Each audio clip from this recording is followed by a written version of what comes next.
Bismillahirrahmanirrahim. Assalamualaikum warahmatullahi wabarakatuh.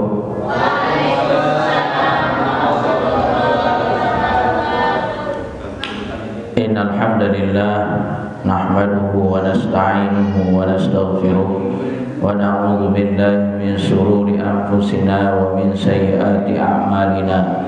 Man yahdihillahu fala mudilla lahu wa man yudlil fala hadiya lahu. Asyhadu an la ilaha illallah wahdahu la syarika lahu wa asyhadu anna Muhammadan abduhu wa rasuluhu la nabiyya ba'dahu. Amma ba'du. Rahimakumullah.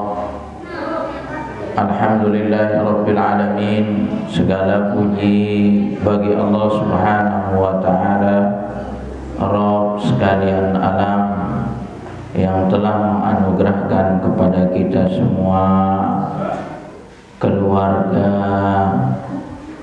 yang mudah-mudahan dengannya kita bersama-sama saling membimbing sampai ke surga Allah Subhanahu wa taala. Salawat dan salam mudah-mudahan senantiasa tercurahkan kepada baginda Rasul sallallahu alaihi wasallam. Rahimakumullah, materi saya sudah kirim via WA. Jadi kalau mau sambil baca itu bisa dibaca di handphonenya masing-masing. Pada malam hari ini ya, agar kita saling menguatkan di antara pasangan-pasangan kita, maka kita perlu saling mengingatkan tentang hak dan kewajiban kita sebagai seorang suami maupun hak dan kewajiban kita sebagai seorang istri. Sebelumnya ada beberapa ayat yang terkait tentang pernikahan ini. Idealnya pengetahuan tentang pernikahan itu memang idealnya harus kita ketahui harusnya sebelum kita menikah. Karena ilmu itu sebelum mengamalkan. Tapi kebanyakan kita mengamalkan dulu, ilmunya belakangan. Ya. Tapi enggak masalah. Daripada punya ilmunya enggak ngamalin-ngamalin. Nah ini juga musibah kalau begitu. Ya, belajar terus tapi enggak diamal-amalkan. Nah ini juga berbahaya. Ya, yang bagus itu ilmu langsung kita amalkan. Dalam surat An-Nur Allah Subhanahu wa taala berfirman, "Wankihul ayyama minkum wash-shalihina min ibadikum wa imaikum iyakunu fuqara'a yughnihumullahu min fadlihi wallahu wasi'un alim." Dan nikahkanlah orang-orang yang masih membujang di antara kamu. Ada yang masih bujang? Kadang-kadang yang masih bujang takut datang kalau pengajian begini-begini. Ya, padahal ini pengajian harusnya khusus yang bujang. Yang masih membujang di antara kamu dan juga orang-orang yang layak untuk menikah dari hamba-hamba Allah, dari hamba-hamba sahayamu yang laki-laki maupun perempuan. Jika mereka miskin, jika mereka fakir, jika mereka belum punya pekerjaan, jika mereka ternyata belum punya rumah, sudah menikah saja dulu. Iyakunu fuqara, kalau mereka itu ternyata orang fakir, kalau mereka itu ternyata orang miskin, tapi kalau enggak menikah, maka selamanya dia akan fakir, selamanya dia akan miskin. Tapi kalau dia menikah, kata Allah, iyakunu fuqara, kalau ternyata dia itu adalah fakir, yughnihimullahu min fadli, maka Allah Subhanahu wa taala akan mengkayakan mereka dengan apa? Dengan karunia Allah Subhanahu wa taala. Jadi dengan karunia Allah, menikah itu bisa membuat orang menjadi punya. Dari tidak punya pekerjaan, kalau menunggu pekerjaan selamanya nggak akan menikah. Kalau menunggu penghasilan tetap nggak akan menikah. Jadi iyakunu fuqara yughnihimullahu anhu, yughnihimullahu min fadli. Kalau seandainya ternyata dia fakir, kalau seandainya ternyata dia enggak punya, kalau dia sudah menikah, maka nanti Allah Subhanahu wa taala akan mengkayakan mereka dengan rahmat Allah Subhanahu wa taala, dengan karunia Allah Subhanahu wa taala. Kenapa demikian? Karena wallahu wasi'un alim, karena Allah itu luas pengetahuannya. Jadi kenapa ayat ini diakhiri dengan kata-kata wallahu wasi'un alim?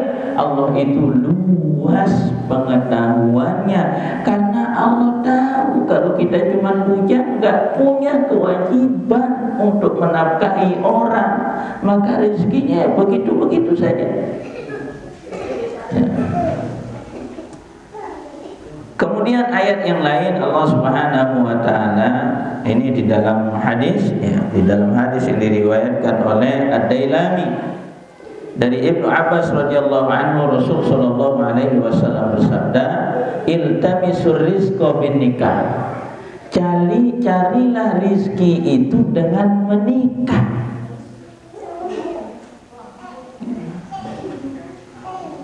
Makanya ini yang bujang-bujang ini harusnya datang supaya tahu, supaya jangan takut kalau sudah waktunya usia 24, 25, 26, 27, bahkan ada yang 30, 35 lewat jomblo sepanjang hayat.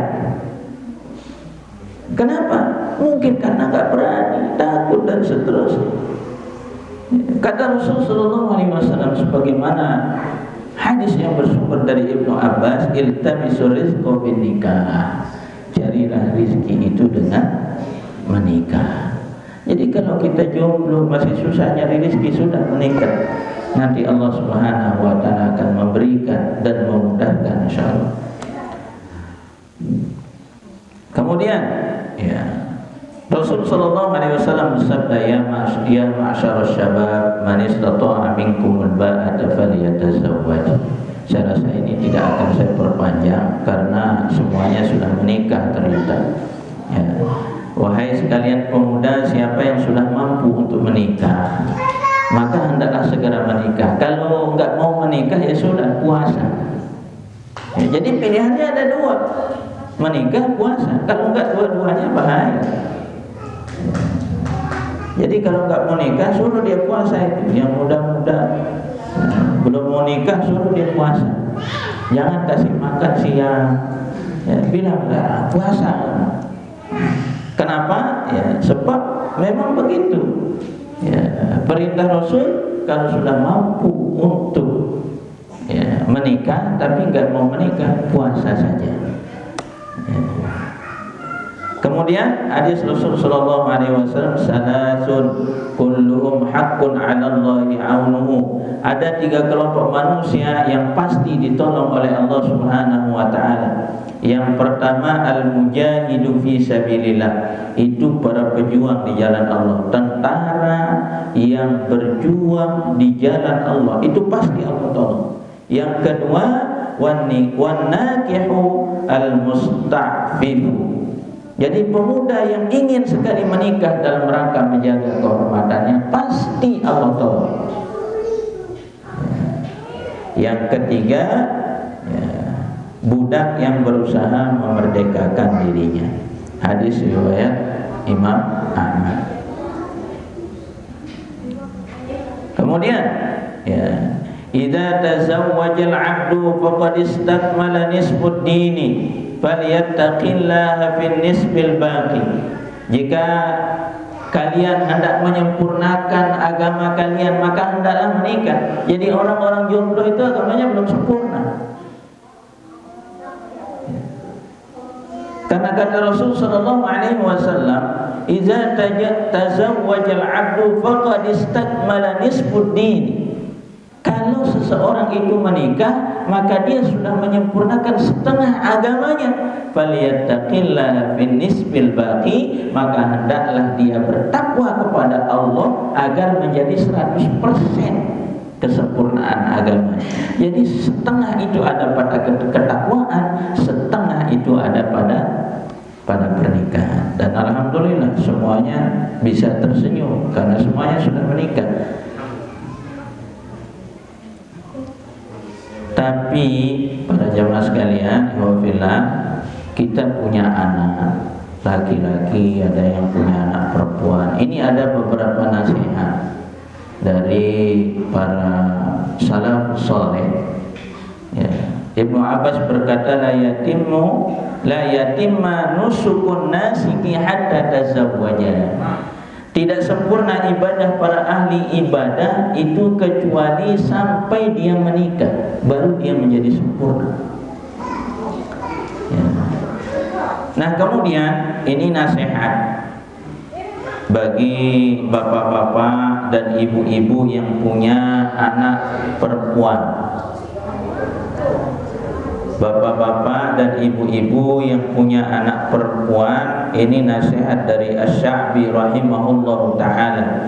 Kata beliau, barang siapa yang menikahkan anak perempuannya dengan orang fasik, dengan orang yang tidak sholat, dengan orang yang jauh agamanya, faqad qata'a rahimaha, maka sesungguhnya dia telah memutuskan hubungan silaturahim.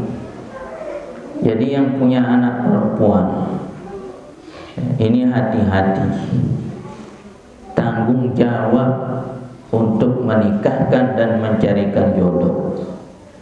Ya. Kalau kita baca dalam sirah Nabawiyah ada sebuah kisah Umar ibn Khattab ketika Hafsah itu menjanda, ditinggal mati oleh suaminya. Setelah masa iddahnya selesai, Umar ibn Khattab sibuk mencarikan suami untuk putri. Dia datangi Abu Bakar. Yang pertama didatangi itu Utsman. Apa kata Umar ibn Khattab? Wahai sahabatku, sesungguhnya aku melihat engkau adalah orang mulia di sisi Allah, engkau orang saleh. Bersudikah engkau menikah dengan putriku Hafsah? Dicari itu.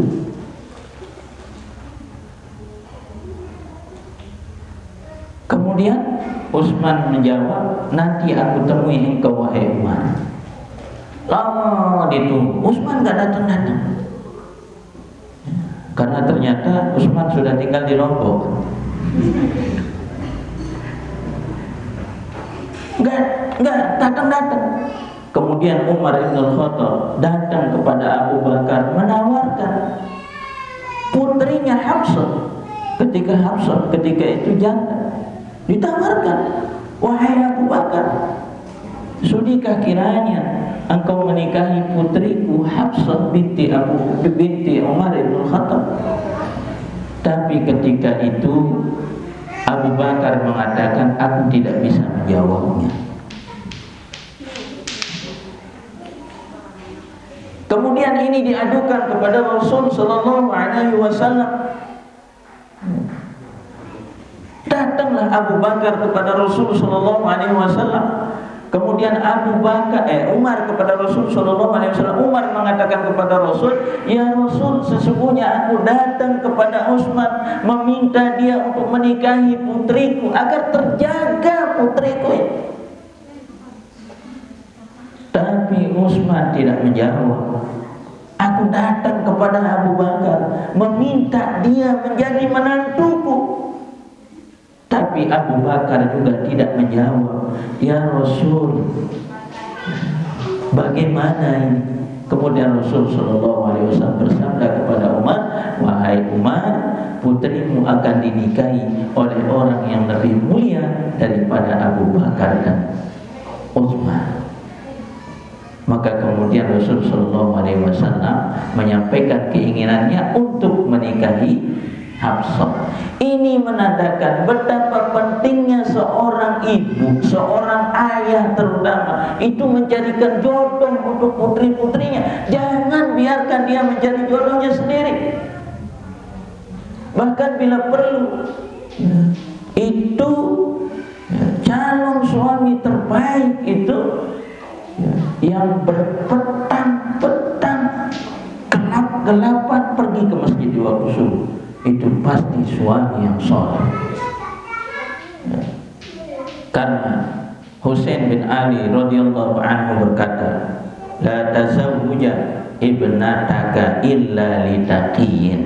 Jangan menikahkan putrimu kecuali kepada mereka yang sudah bertakwa. Kenapa demikian? In ahabbaha akramaha. Kalau dia benar-benar mencintai putrimu itu, maka dia akan memuliakan anak-anak kita. Kalau dia cintanya benar kepada putri-putri kita, maka dia akan memuliakan anak-anak kita, memuliakan istrinya. Wa in karahaha lam yadhlimha. Kalau ternyata ada sesuatu yang tidak dia sukai dari putri kita, maka dia tidak akan pernah menzalimi istrinya. Maka ini kewajiban yang punya anak-anak putri ini berat. Carikan jodoh itu berat. Lihat nasabnya, lihat akhlaknya, lihat ibadahnya. Jangan sampai kita punya menantu yang fasik. Nah, kemudian para jamaah sekalian rahimakumullah, ya, ini nasihat saja ya, ketika akan menikah, ya, jangan hanya mencari istri, tapi carilah ibu buat anak-anak kita. Bagi seorang perempuan, ya, jangan hanya mencari suami, tapi juga carilah bapak untuk anak-anak ketika akan melamar. Kita tidak sedang meminta kepada orang tua gadis itu, tapi kita sedang meminta kepada Allah Subhanahu wa ta'ala melalui gadis itu. Jadi nanti kalau memintakan melamar untuk anak kita, ya, kita tidak sedang meminta kepada walinya, tapi kita sedang meminta kepada Allah melalui gadis itu, melalui orang tua gadis itu. Kemudian, ya, ketika akad nikah, kita tidak hanya akad di hadapan penghulu, tapi kita juga sedang menaut janji di hadapan Allah Subhanahu wa ta'ala. Jadi kita tidak hanya menikah di hadapan orang, kita tidak hanya menikah di hadapan dua orang saksi, kita tidak hanya menikah di hadapan wali, tidak hanya menikah di hadapan penghulu, tapi kita juga sedang menaut janji di hadapan Allah Subhanahu wa ta'ala. Ketika walimah, catat dan hitung tamu yang mendoakan kita, karena kita harus berpikir ulang untuk mengundang mereka lagi untuk meminta maaf karena menyia-nyiakan doa mereka. Kalau sempat berpikir di kepala kita ingin bercerai, catat itu orang-orang yang datang ketika kita nyonggolan. Catat itu orang-orang yang membantu, menolong, mensukseskan walimah kita. Karena ketika sedikit saja kita berniat untuk menceraikan istri kita, kita harus mengundang mereka meminta maaf karena telah menyia-nyiakan doa-doa dari mereka. Berapa banyak orang yang datang, berapa banyak orang yang berkorban untuk kita. Ada yang habis subuh langsung nolong, ada yang tengah malam masih membantu kita. Ketika kita menikah, ketika kita nyongkol, maka kita harus berpikir ulang untuk mengundang mereka dan meminta maaf, karena kita telah menyia-nyiakan pengorbanan mereka, karena kita telah menyia-nyiakan doa-doa dari mereka.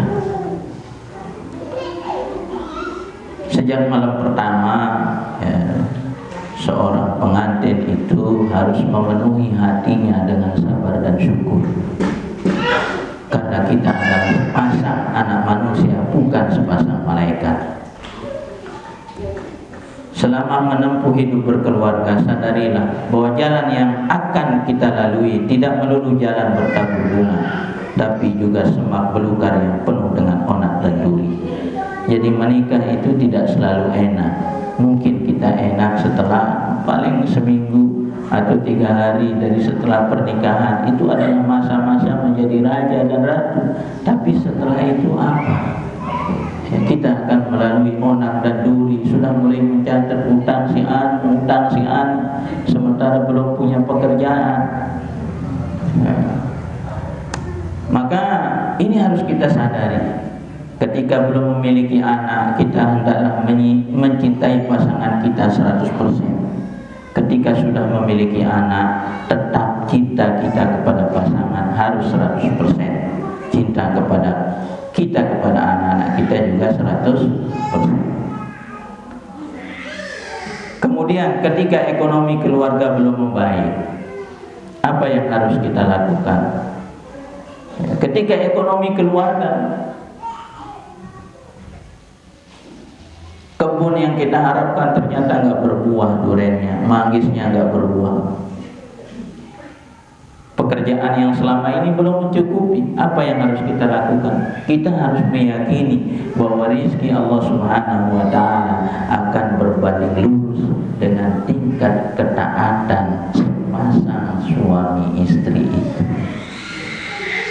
Kita harus yakin bahwa rezeki yang akan Allah anugerahkan kepada kita, kepada keluarga kita itu berbanding lurus dengan tingkat ketaatan sepasang suami istri. Maka selain ikhtiar yang optimal, kita juga harus mendekatkan diri kepada Allah Subhanahu wa Ta'ala. Ketika ekonomi keluarga sudah membaik, jangan lupa bahwa semua itu bisa diraih karena kesabaran dan kesetiaan pasangan yang menemani saat kita menderita. Ya, jangan seperti di film azab itu, Indosiar. Itu ada film ketika susah, wah, suaminya setia sekali bahu-membahu, wah, dibantu istrinya. Begitu suaminya dapat pekerjaan di kantoran, karirnya naik, gajinya besar, beli rumah yang bagus, ketemu sama yang punya perusahaan atau teman sekantornya, terjadi perselingkuhan, naudzubillah. Selingkuh kemudian diceraikan, istrinya diusir. Kita sudah bisa nebak akhirnya. Nanti suaminya bangkrut, perusahaannya bangkrut, dia dikeluarkan dari pekerjaan, gak punya mobil, gak punya apa, hujan-hujan, di jalan ketabrak. Ketemu dengan mantan istrinya di rumah sakit. Dia yang membantu membayarkan biaya pengobatannya, didorong keluar dari rumah sakit pakai kursi roda. Harusnya tidak seperti itu. Ketika kita sudah mulai ekonomi sudah mulai membaik, jangan lupa bahwa semua itu bisa kita raih karena kesabaran dan kesetiaan pasangan yang selama ini menemani kita saat kita menderita.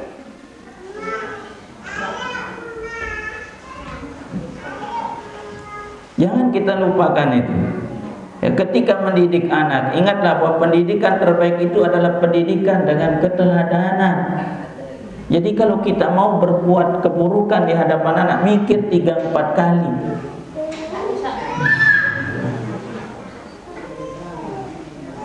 Oleh karena itu jadilah teladan dalam rumah bagi mereka. Ketika anak-anak kita nakal, ketahuilah bahwa tidak ada seorang anak pun yang tidak mau bekerja sama dengan orang tuanya. Yang ada itu hanyalah anak-anak yang bosan mendengar orang tuanya. Bekerja sama, anak-anak kita pasti mau bekerja. Cuma kita kadang-kadang hal-hal sepele itu, ya, kalimat yang kita sampaikan itu kepanjangan, sehingga tidak bisa membedakan mana nasihat yang penting dengan yang tidak penting. Sedikit-sedikit ngomel kita, sedikit-sedikit marahin kita, sedikit-sedikit salah anak-anak kita, sehingga belum bisa memilih sebenarnya mana yang betul-betul menjadi hal yang penting dan mendasar yang harus diikuti dari kata-kata kita. Nggak ada satu anak pun yang tidak mau bekerja sama dengan orang tuanya.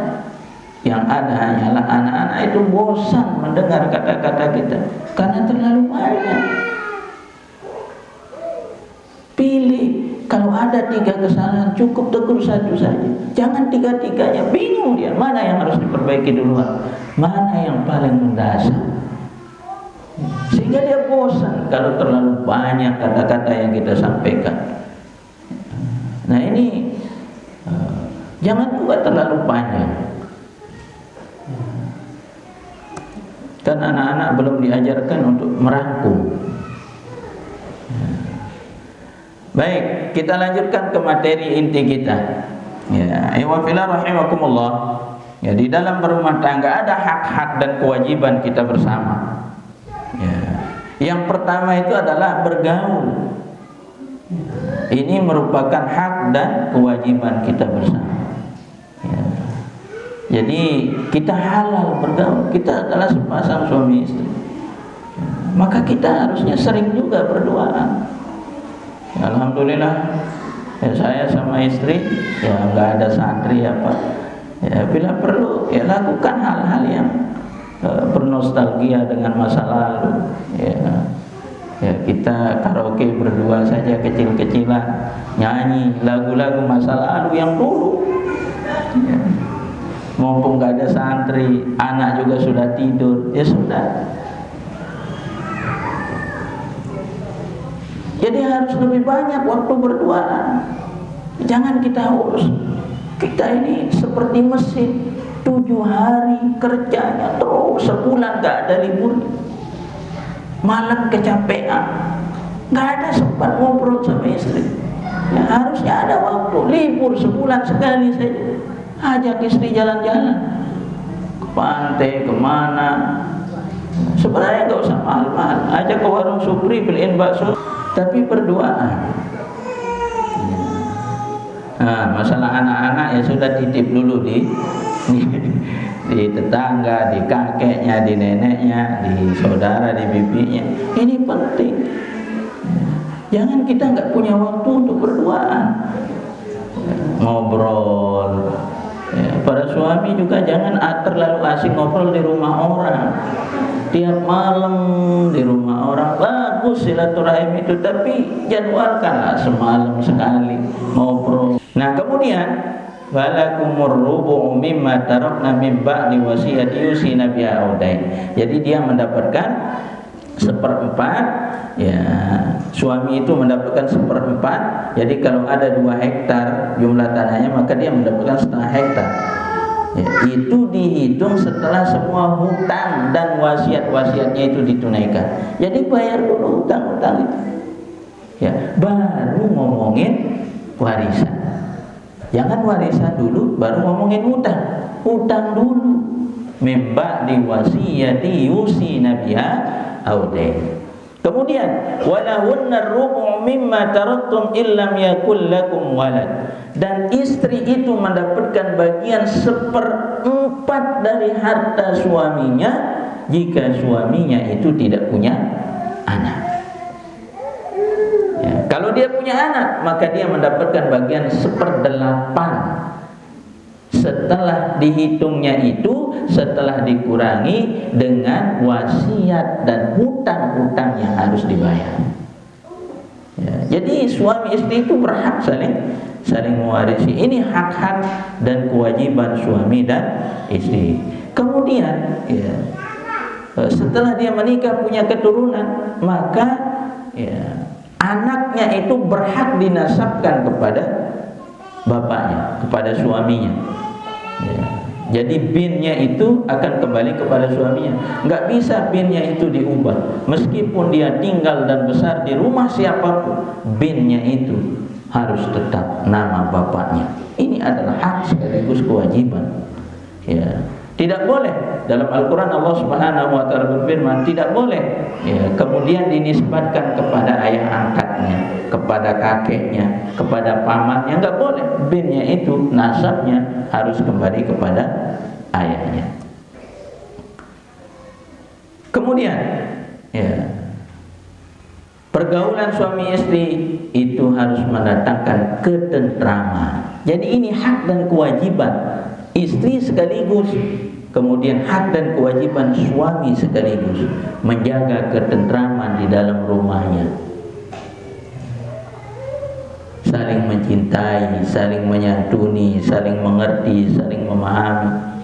Makanya Allah Subhanahu wa taala berfirman, "Wa min ayatihi an khalaqalakum min anfusikum azwajan litaskunu ilaiha wa ja'ala bainakum mawaddah wa rahmah inna fi dzalika laayatin liqaumin yatafakkarun." Dan di antara tanda-tanda kekuasaan Allah itu, Allah jadikan untukmu istri-istri dari jenismu sendiri. Artinya dari sesama manusia, dari sama keturunan anak Adam. Jadi kalau dia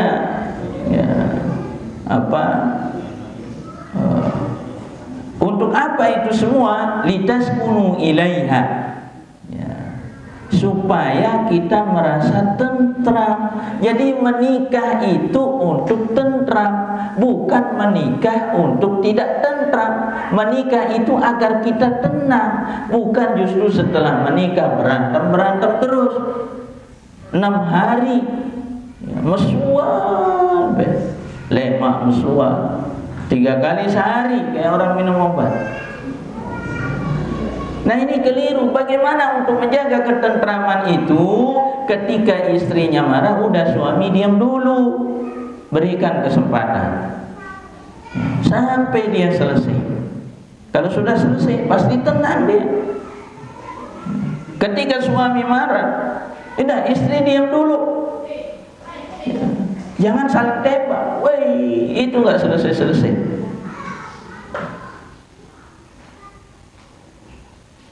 Ini yang disebut dengan kewajiban suami istri menjaga ketenangan di dalam rumah tangganya. Bagaimana supaya tenang? Biarkan satu saja yang ribut. Siapa? Ya kalau istri yang duluan ngeributin, biarin dia. Kita dengerin, kayak orang nonton TV aja. Tonton aja.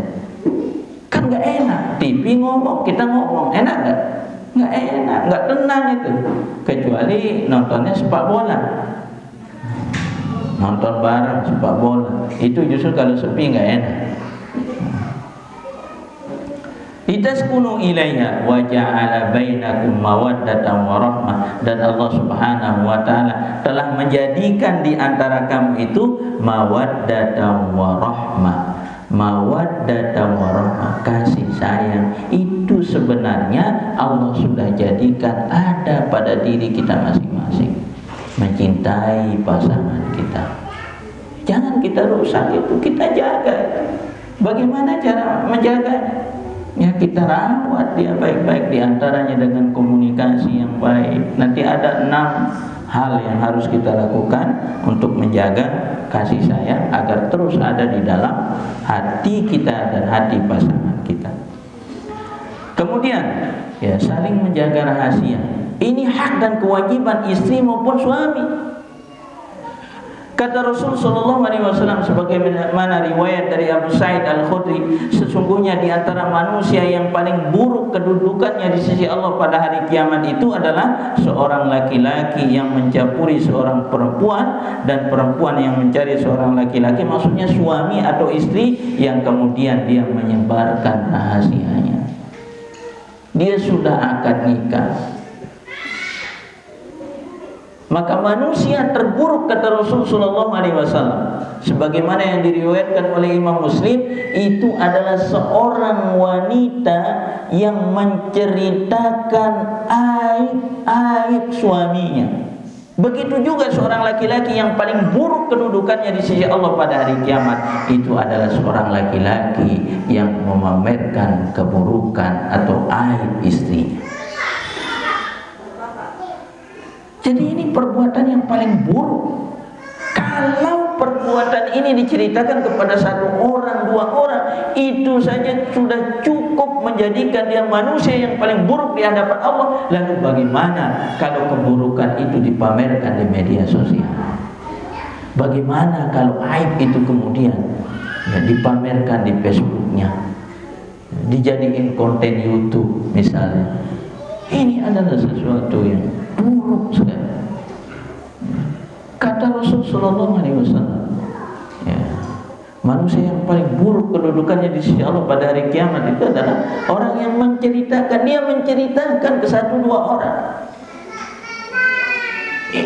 Apalagi kalau dia pamerkan,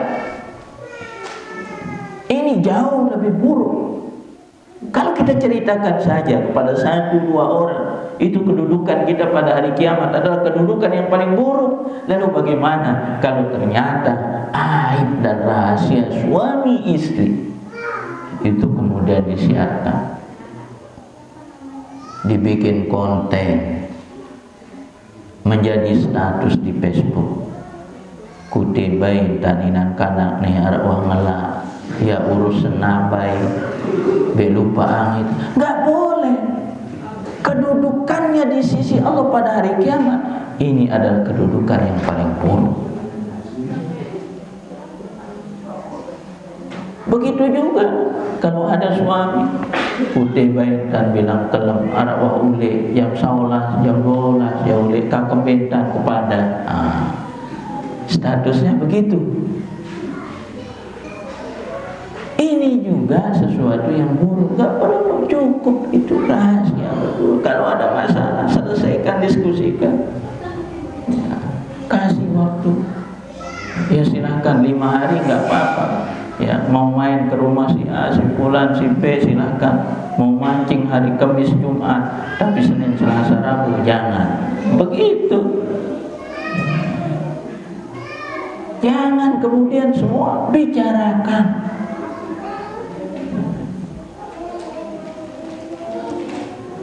Jadi sama-sama punya kewajiban saling menjaga rahasia. Suami punya kewajiban menjaga rahasia istrinya. Istri pun punya kewajiban menjaga rahasia suami. Jangan sampai itu keluar ke siapapun, bahkan ke mertua atau orang tua. Jangan diceritakan. Cukup ini menjadi rahasia kita berdua, begitu. Jangan sampai kemudian menyebar kemana-mana. Nah, kemudian hak suami kepada istri ya, hak suami atas istri, berarti ini merupakan kewajiban istri kepada suaminya. Kewajiban istri itu kepada suaminya itu sederhana sekali, hanya ada 2. Yang pertama itu, istri itu wajib taat kepada suami, suaminya itu berhak untuk ditaati. Dan ini adalah kunci surga bagi seorang istri. Kata Rasul sallallahu alaihi wasallam, sebagaimana yang diriwayatkan oleh Imam Ahmad dan Ibnu Hibban, kata Rasul sallallahu alaihi wasallam dari Abdurrahman bin Auf, "Idza shallatil mar'atu khamsaha." Kalau seorang perempuan itu salat 5 waktu, wa shamat syahraha, dia puasa pada bulan Ramadan, wa hafizat farjaha, dia jaga kehormatannya, wa ata'at zaujaha, dan kemudian dia taati suaminya, qila laha dakhulil jannata min ayyi abwabil jannati syi'ti, dikatakan kepadanya silahkan masuk, terserah dari surga, dari pintu surga mana saja. Ada enggak suami begitu? Enggak ada.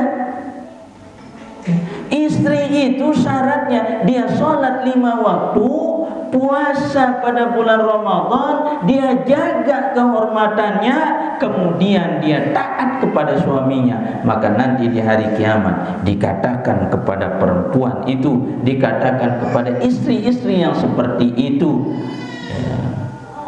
udkhulil jannata min ayyi abwabil jannati syi'ti, silakan masuk wahai istri yang solehah, terserah dari pintu mana saja yang kamu suka. Ini kewajiban istri, taat kepada suami, taat tanpa tapi.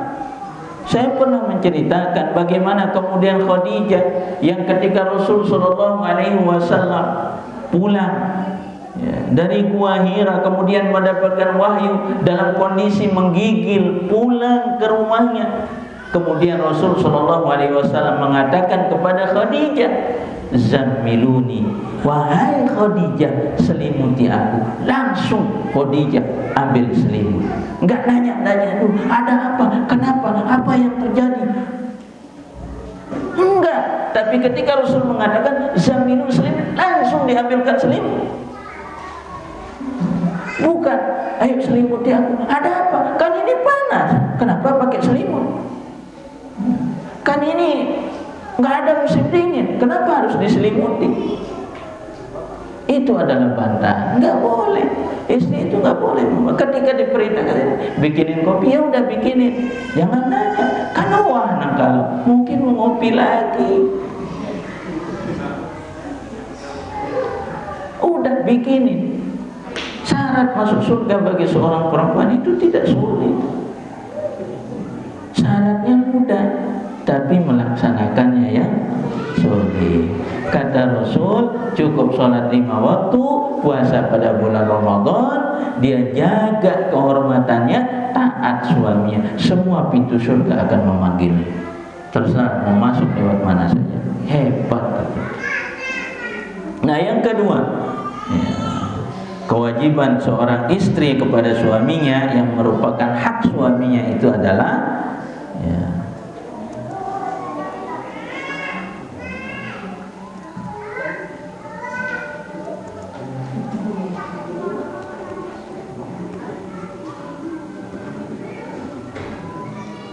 mengurus dan mengatur rumah tangga dengan baik. Makanya Allah Subhanahu wa taala berfirman dalam surat An-Nisa ayat 19, "Fas-salihatu qanitatun hafizatun lil ghaib." Ya, jadi menjaga apa yang menjadi milik suami. Jadi ketika suaminya pergi, dia jaga itu hak suami. Dia jaga rumahnya, dia rawat rumahnya. Kalau dia meninggalkan motor, dia jaga motornya. Ya, kalau dia punya burung itu juga wajib bagi suami. Suaminya punya burung 16. Bahkan kadang-kadang suami itu lebih cinta sama burungnya. Kalau dia rawah itu, yang dia ingat kalau ada puntik sabah itu, wah ini buat burung. Nggak pernah bilang wah buat istri. Tapi meskipun demikian, istri itu wajib untuk menjaga semua milik suaminya, termasuk burung yang dia pelihara. Kalau ada 17, ya itu semuanya harus diberikan makan, harus dijaga. Jangan kemudian hujan-hujan, mati-mati bahkan. Ya kadang-kadang suami juga agak kelewatan sedikit. Ya kemana-mana itu burung dibawa. Sementara istrinya kemana-mana nggak pernah dibawa. Ke kebun, ke pasar, kemana, sampai kadang-kadang sampai 4 di sini. Luar biasa. Meskipun demikian nggak ada kemudian istri itu menyia-nyiakan atau tidak menjaga. Kenapa? Karena Allah Subhanahu wa taala berfirman, "Fas-salihatu qanitatun." Ya, wanita yang salehah itu adalah yang taat kepada Allah dan taat kepada suaminya. Ya, qanitatun hafizatun lil ghaib. Kemudian dia menjaga ya semua, termasuk menjaga kehormatannya, menjaga rumah yang dia tempati, ya, menjaga barang-barang suaminya ketika suaminya sedang tidak ada di rumahnya. Memelihara tanaman, kalau dia hobi tanaman, disiram tanamannya. Kalau dia hobi apa, dirawat. Kalau dia punya raket ada yang minjem, jangan kasih. Nggak boleh, kecuali atas izin ya, suami. Bilang dulu ke suami. Misalnya main bola, ada yang pinjam sepatunya, jangan kasih. Gak boleh, kecuali suaminya sudah ngasih. Apapun gak boleh, harus dijaga oleh istri. Apapun itu, termasuk sandalnya, semua harus dijaga. Apalagi kehormatannya. Ya kalau hal-hal remeh itu harus dijaga, apalagi sesuatu yang besar. Jadi 2 ini saja hak suami atas istri. Ya, dan ini merupakan kewajiban istri. Ya. Kemudian ya, kewajiban istri ya, kewajiban suami dan merupakan hak istri. Ini ada 2. Ada yang bersifat materi, kebendaan, bersifat harta. Ada juga yang bersifat rohani, ruhiyah ya. Yang pertama terkait dengan kebendaan, ya, hak untuk menerima mahar, mas kawin. Ya. Saya rasa mas kawin apa yang dibenci oleh istri? Ada nggak? Hah? Ada mas kawin yang paling dibenci oleh istri? Mas kawin lagi. Ya. Jadi bukan itu yang disebut mahar di sini ya. Jadi hak menerima mahar.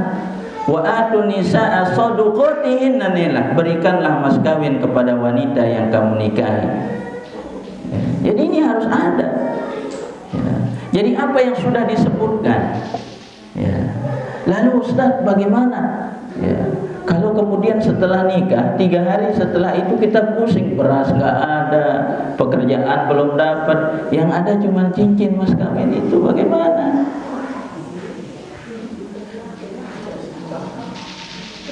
Kalau suaminya jual itu kemudian dipakai untuk memberikan nafkah, statusnya pinjaman, hutang.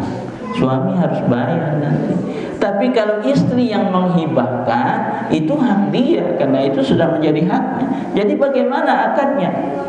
Ketika mas kawin itu kemudian dijual, ya tergantung. Kalau suaminya yang minjem, akadnya, tapi suami nggak boleh minta ya.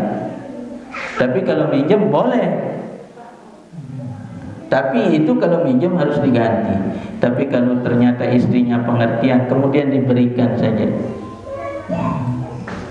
maka itu juga nggak perlu diganti. Tapi kalau ada masa iya nggak diganti gitu. Ya, tapi ini merupakan hak dan ini merupakan kewajiban seorang suami. Ya, ini adalah hak semua perempuan, mahar. Kemudian yang kedua, ya, hak seorang perempuan berupa materi itu adalah mendapatkan nafkah.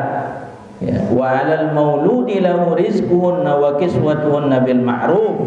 Ya, dan kewajiban ayah itu adalah memberi makan dan pakaian kepada para ibu dengan cara yang ma'ruf. Apa itu maksudnya dengan cara yang ma'ruf? Dengan sesuai dengan kebutuhan, standar minimal kebutuhan orang Karangbayan itu apa saja, belanjanya berapa, makan berapa kali, makanan pokoknya apa saja, itu standar. Kalau seandainya ibu-ibu ternyata tidak diberikan yang standar itu oleh suaminya, maka boleh seorang istri itu mengambil uang suaminya tanpa izin. Kalau yang standar itu tidak diberikan, ini pernah terjadi pada Hindun namanya. Jadi suatu ketika Hindun ini mengadu kepada Rasul sallallahu alaihi wasallam, "Ya Rasulullah, sesungguhnya Abu Sufyan itu adalah orang yang pelit. Dia ngasih belanja enggak pernah cukup, untuk bekal anak juga enggak pernah cukup ya Rasulullah. Akhirnya saya ambil uangnya Abu Sufyan itu tanpa sepengetahuan suami saya. Bagaimana hukumnya ya Rasulullah?" Maka ketika itu Rasul mengatakan, ambillah untuk kebutuhanmu dan kebutuhan anak-anakmu sesuai dengan kepatutan. Jadi tidak termasuk skincare. Kalau itu bukan kebutuhan standar. Atau tiba-tiba datang dari pos paket, itu enggak termasuk. Biaya sekolah anak itu termasuk kebutuhan standar. Kalau enggak dikasih boleh, ya, tapi selebihnya itu enggak boleh. Selebihnya itu enggak boleh. Ya. Kalau ternyata untuk sarapan itu 5.000, ya, di rumah itu ada 4 orang, berarti sarapan saja 20.000. Dikasihlah istrinya itu uang 15.000, maka boleh dia mencuri 5.000. 5.000 tapi kalau dia ngambil 100.000 itu kelebihan, nggak boleh, harus izin kepada suami. Kenapa? Karena nafkah ini adalah hak istri dan merupakan kewajiban suami. Selayaknya kalau makan 3 kali sehari di sini, ya makan 3 kali sehari. Kalau ternyata diberikan hanya untuk sekali makan, maka 2 kali itu boleh dia mengambil. Pun dengan kebutuhan anaknya pampersnya sehari habis 3, dikasih harga pampers 1. maka boleh dia ngambil uang suaminya. Itu pun kalau ada. Ya, kalau nggak ada ya sabar. Ya. Ini kan yang susah mencari. Ya, setelah ketemu memegang, ya, mengelola ya, harta itu. Ya, jadi harus bisa mencari juga mengelola. Banyak orang bisa mencari tapi nggak bisa mengelola. Ada yang bisa mengelola tapi yang dikelola nggak ada. Nah, ini juga masalah. Ya. Kemudian, ya, dalam surat At-Talaq Allah Subhanahu wa taala berfirman, "Liyunfiq dzu sa'atin min sa'atih." Jadi hendaklah orang yang mampu memberi nafkah menurut kemampuannya. Ya, berarti kalau ada sisa kemudian dia enggak memberikan, berarti ya harus boleh diambil, tapi seperlunya. Mungkin dia nabung untuk beliin ya istrinya emas, mungkin pas hari Valentine ya, misalnya ya, nunggu tanggal 14, atau nunggu beliin gamis yang bagus biar lebarannya itu ya, atau nunggu apa ya, atau mungkin tiba-tiba tiket liburan ke Bali gitu kan. Mungkin juga suami itu nabungnya untuk itu, atau mungkin saja dia ngasih kejutan gitu ya, kalung ya 15 gram ya. Jadi ambil saja sekebutuhannya, tapi jangan berlebih ya. Wa man qudira alaihi rizquhu falyunfiq mimma ataahu Allah. Dan orang yang disempitkan rezekinya hendaklah yang memberi nafkah dari harta yang diberikan oleh Allah Subhanahu wa taala kepadanya. Jadi apa yang diberikan oleh Allah, kalau ternyata suami kita ternyata tidak memiliki ya materi yang banyak untuk mencukupi segala kebutuhan kita, maka cukupkan dengan itu. Enggak perlu diminta dia untuk melakukan sesuatu yang dapat menjerumuskan dia kepada kemurkaan Allah Subhanahu wa taala. Karena la yukallifullahu nafsan illa ma ataha. Ya, Allah Subhanahu wa taala tidak akan pernah memberikan beban kepada seorang melainkan sekedar apa yang memang diberikan oleh Allah Subhanahu wa taala. Nah, kemudian kepada para suami, hak memberi nafkah ini memang adalah hak daripada istri. Tapi perlu kita ingat supaya kita penuh semangat. Ada sebuah hadis dari Abu Hurairah radhiyallahu anhu. Dia mengatakan bahwa Rasulullah sallallahu alaihi wasallam bersabda, "Dinarun anfaqtahu fi sabilillah wa dinarun anfaqtahu fi raqabatin wa dinarun tusaddaqta bihi ala miskin wa dinarun anfaqtahu ala ahlik a'dhamuha ajral ladzi anfaqtahu ala ahlik." Jadi Rasul sallallahu alaihi wasallam bersabda, kalau ada uang 1000 kita infakkan untuk berjihad di jalan Allah. Kalau ada uang 1000 yang kemudian kita infakkan untuk memberi makan orang miskin, ya, kita belanjakan untuk memerdekakan budak, 1000 kita infakkan untuk keluarga, maka 1000 yang untuk keluarga itu adalah ya, pahalanya di sisi Allah 1000 untuk keluarga itu paling besar di antara 1000 yang lain. Jadi 1 dinar kita infakkan untuk berjuang di jalan Allah, 1 dinar kita berikan untuk orang miskin, 1 dinar kita berikan kepada istri, pahalanya yang paling besar itu adalah 1 dinar yang kita berikan untuk istri. 1 dinar yang kita ya, wakaf untuk bangun masjid, 1 dinar lagi kita berikan kepada orang miskin, 1 dinar kita berikan kepada anak kita. Yang paling banyak pahalanya itu adalah 1 dinar yang kita berikan kepada anak kita. Jadi besar sekali pahalanya. Ya, seorang laki-laki itu disinilah pundi-pundi pahala yang bisa dimaksimalkan bagi seorang laki-laki. Maka kasih aja istri, ya, tiap hari kasih berapa gitu ya. Ya, karena ya, jangan kita infak banyak-banyak keluar, tapi untuk istri kita pelit, ini nggak boleh. Kemudian hadis Rasulullah sallallahu alaihi wasallam yang lain, afdalu dinarin yunfiquhu ar-rajulu dinarun yunfiqu ala iyalihi. Ya. Jadi Rasul sallallahu alaihi wasallam bersabda, seutama-utama dinar yang dinafkahkan oleh seorang laki-laki ialah dinar yang dinafkahkan kepada keluarganya. Keluarga itu orang tua, keluarga itu istri, keluarga itu anak-anak kita. Jadi ini adalah harta yang paling banyak pahalanya. Kalau kita infakkan di jalan Allah Subhanahu wa taala, maka masih lebih banyak pahalanya di sisi Allah yang kita berikan kepada istri kita, yang kita berikan kepada anak kita, yang kita berikan kepada orang tua kita. Ya. Nah, kemudian hak selanjutnya, hak istri. Ya, ini dari materi, yaitu tempat tinggal. Ya, jadi istri punya hak untuk diberikan tempat tinggal. Ya, kalau belum bisa membelikan dia tempat tinggal, boleh dia sewakan. Yang penting dia harus punya tempat tinggal. Gak boleh suami menelantarkan istrinya gak punya tempat tinggal. Ya, kalau dia belum mampu beli, sewakan, kos, kontrakan dan seterusnya.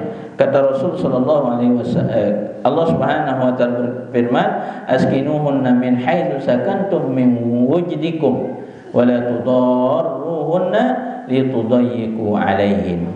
Tempatkanlah mereka istri-istrimu itu dimanapun kamu bertempat tinggal. Jangan istrinya ditaruh di mana, dia tinggal di mana. Ya, istrinya dititip di orang tuanya, dia pergi. Askinuhunna min haitsu sakantum, berikanlah tempat tinggal untuk istrimu dimanapun kamu tinggal. Jangan dititip-titip istri, dititip di mertua. Ya, kecuali memang kita pergi merantau, kitanya tinggal di mana, ya istri kita tinggal di mana. Dan janganlah kamu menyusahkan mereka untuk menyempitkan hati mereka. Ya. Dengan menitipkan, ya, kita susahkan ya. Nah, kecuali dia yang minta. Ya. Mungkin sedang ngidam, ya, lebih nyaman sama ibu kandungnya, atau sedang baru nifas, baru melahirkan, dia lebih nyaman kepada ibu kandungnya. Nah, ini boleh. Tapi jangan kita memberikan beban untuk menyempitkan mereka. Kemudian ya, hak ruhiyah istri yang pertama itu adalah ya, dipergauli dengan cara yang patut, dipergauli dengan baik. Ya. Jadi istri itu punya hak untuk memperoleh perlakuan yang baik. Allah Subhanahu wa taala berfirman dalam surat An-Nisa ayat 19, wa ashiruhunna bil ma'ruf fa in karihtumuhunna fa asa an takrahu syai'an wa yaj'alallahu fi khairan katsiran. Jadi bergaulah dengan mereka, istri-istrimu itu dengan patuh. Ya, mungkin ada sesuatu yang tidak kita sukai dari perangainya, ya, dari fisiknya, ada yang kita tidak sukai, dari cara ngomongnya, mungkin ada kata-katanya yang tidak kita sukai. Kata Allah Subhanahu wa taala, fa asa an takrahu syai'an wa yaj'alallahu fi khairan katsiran. Kemudian bila kamu ada sesuatu yang kita benci, ya, dari istri-istri kita, maka bersabarlah, karena mungkin kamu tidak menyukai sesuatu, padahal Allah menjadikan pada keburukan itu kebaikan yang sangat banyak. Jadi ada sesuatu yang kita tidak sukai, padahal di situ Allah meletakkan kebaikan pada sesuatu yang tidak kita sukai itu. Maka kita harus bersabar pada hal-hal yang tidak kita sukai terhadap istri kita.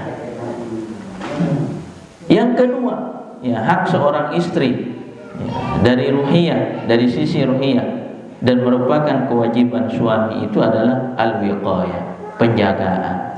Jadi bergaulah dengan mereka, istri-istrimu itu dengan patuh. Ya, mungkin ada sesuatu yang tidak kita sukai dari perangainya, ya, dari fisiknya, ada yang kita tidak sukai, dari cara ngomongnya, mungkin ada kata-kata yang tidak kita sukai. Kata Allah Subhanahu wa taala, fa asa an takrahu syai'an wa yaj'alallahu fi khairan katsiran. Kemudian bila kamu ada sesuatu yang kita benci, ya, dari istri-istri kita, maka bersabarlah, karena mungkin kamu tidak menyukai sesuatu, padahal Allah menjadikan pada keburukan itu kebaikan yang sangat banyak. Jadi ada sesuatu yang kita tidak sukai, padahal di situ Allah meletakkan kebaikan pada sesuatu yang tidak kita sukai itu. Maka kita harus bersabar pada hal-hal yang tidak kita sukai terhadap istri kita. Yang kedua, ya, hak seorang istri dari ruhiyah, dari sisi ruhiyah, dan merupakan kewajiban suami itu adalah al-wiqayah, penjagaan. Allah Subhanahu wa taala berfirman, "Ya ayyuhalladzina amanu qu anfusakum wa ahlikum nara wa quduha an-nasu wal hijaratu 'alaiha malaikatun giladun shidadun la ya'sunallaha ma amarahum wa yaf'aluna ma yu'marun." Wahai orang-orang yang beriman, ku anfusakum, jagalah dirimu, jaga keluargamu dari api neraka. Ini kewajiban suami dan hak istri untuk dijaga. Maka ketika suami melarang istrinya untuk melakukan sesuatu, sebenarnya dia telah melakukan kewajibannya. Jadi ada suami yang melarang istrinya, ya jangan terlalu banyak ngomongin orang misalnya, dilarang dia. Itu suami sedang menjalankan kewajibannya dan itu merupakan hak istrinya.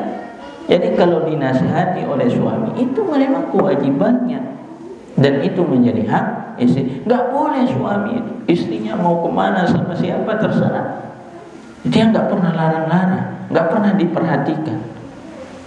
Dia mau sholat, dia mau apa, terserah, dia gak pernah perhatikan. Itu suami yang tidak melaksanakan kewajiban kepada istrinya. Karena idealnya suami itu menjaga dirinya, juga menjaga istri dan anak-anaknya dari api neraka. Jadi ini dua hak seorang istri, ya, berhak memperoleh pergaulan yang baik dengan suami, oleh suaminya. Kalau ada kelemahan dari istrinya, ya maka suami itu harus bersabar terhadap kelemahan dan kekurangan istrinya. Kemudian yang kedua, ya hak istri itu dijaga oleh suami, dijaga dari api neraka. Nah ini saja barangkali, ya, karena waktu sudah sangat lewat ya, dari jadwalnya, ya, tapi ada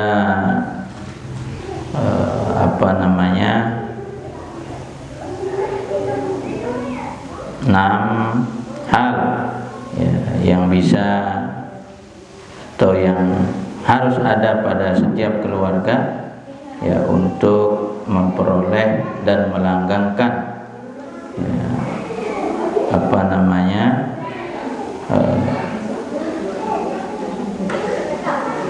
cinta dan kasih sayangnya. Ya, yang pertama itu hendaklah suami istri itu bertakwa kepada Allah Subhanahu wa taala. Ya dia harus bertakwa kepada Allah. Kalau dia enggak bertakwa, ya akan cepat pudar cinta itu, karena setan akan menghiasi ya pandangan mata seorang laki-laki itu ya, melihat wanita selain istrinya itu akan lebih cantik daripada istrinya ketika dia tidak bertakwa kepada Allah. Dia akan melihat ya, orang lain itu lebih menarik daripada istrinya ketika suami itu tidak bertakwa kepada Allah Subhanahu wa taala. Tapi kalau dia bertakwa kepada Allah, ya maka dia akan menjaga pandangannya sehingga yang dia lihat itu hanya suaminya, hanya istrinya. Ya, atau seorang istri itu hanya akan melihat suaminya saja. Ya, sehingga ketakwaan suami istri ini merupakan syarat mutlak untuk melanggengkan cinta dan kasih sayang seorang suami dan istri. Oleh karena itu kita perlu saling mengingatkan, ini kunci. Ketakwaan ini adalah kunci bagi sebuah pasangan untuk melanggengkan kasih sayang dan cinta yang sudah Allah tanamkan pada diri setiap pasangan.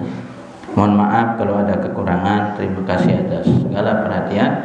Ya, subhanakallahumma wa bihamdika asyhadu an la ilaha illa anta astaghfiruka wa atubu ilaik. Wassalamualaikum warahmatullahi wabarakatuh.